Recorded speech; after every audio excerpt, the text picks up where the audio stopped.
On December 24, 1971, LANSA Flight 508 was preparing to take off from Lima, Peru, destined for Pucallpa, a city situated deep in the Amazon rainforest.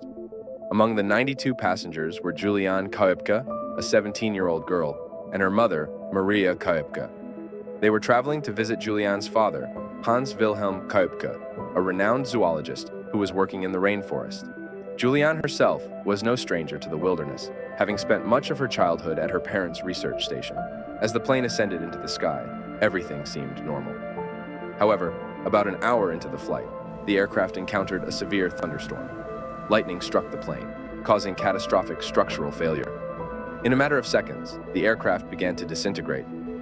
Juliane found herself strapped to her seat, free falling from an altitude of approximately 10,000 feet, around 3,000 meters. The plane's wreckage was scattered over a vast area of the jungle. Miraculously, Juliane survived the fall, cushioned by the dense foliage of the rainforest canopy. When she regained consciousness, she discovered she had a broken collarbone, a deep gash on her leg, and her right eye was swollen shut. Despite the pain, she was remarkably intact, considering the magnitude of her ordeal. Juliane's survival instincts, honed by her upbringing, kicked in. She knew she needed to find help and began to assess her situation. She was surrounded by the dense, humid, and potentially deadly rainforest, home to venomous snakes, jaguars, and other hazards.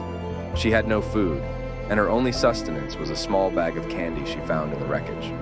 One of the first things Juliane did was to search for her mother, but she was unable to find her. She later learned that her mother had initially survived the crash, but died from her injuries several days later. With a heavy heart, Juliane knew she had to move forward. Drawing on her knowledge, she decided to follow a stream.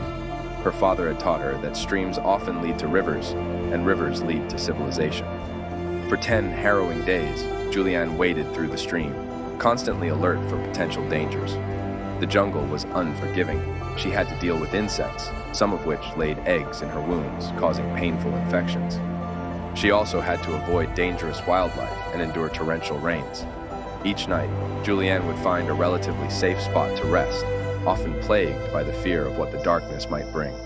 Her resilience was fueled by a determination to survive and see her father again. Despite her injuries, hunger, and the constant presence of danger, she kept moving, driven by an unyielding will to live. On the 10th day, Juliane's perseverance paid off.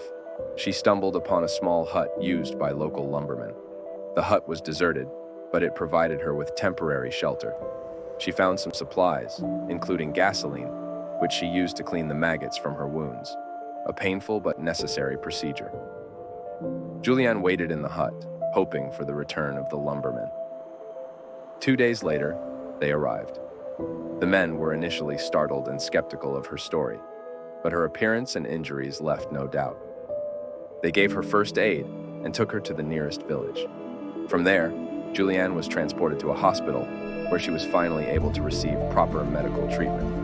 Her reunion with her father was emotional and bittersweet as they mourned the loss of her mother. Juliane's survival was nothing short of a miracle, a combination of her knowledge, determination, and the sheer will to live. Juliane Koepcke's story remains one of the most extraordinary tales of survival against all odds.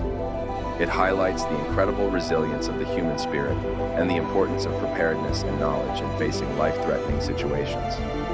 Her experience was later documented in her memoir, When I Fell from the Sky, and serves as an inspiring reminder of what humans are capable of when confronted with the most extreme circumstances.